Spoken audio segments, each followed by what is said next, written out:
Isang malayong lugar, may dalawang babaeng magkakapatid. Sila ay namuhay ng masigla at maligaya kahit wala silang mga magulang na mag-aalaga sa kanila. Si Sasha, bilang nakakatandang kapatid, ay ginagawa ang lahat ng mabubuti para sa kanyang nakababatang kapatid na si Maria. Isang araw, Maria, dito ka muna sa bahay ha. May lalakarin lang muna ako sandali. Huwag kang aalis dito ha. Opo ate, maghihintay ako sa'yo. Pangako. Mabuti kung ganon. Sige, paalam. Umalis si Sasha at naiwang mag-isa sa bahay si Maria.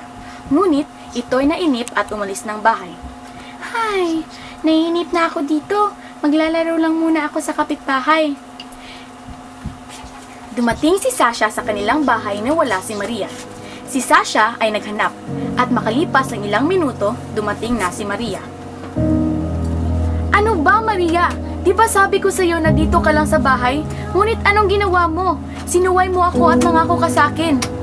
Pasensya na, ate. Naiinip kasi ako dito sa bahay. Kahit na, Maria. Ano ngayon kung may nangyari sa'yo? Hindi ko mapapatawad ang sarili ko. Alam mo, Maria, na mahal kita kasi magkapatid tayo. Opo, ate.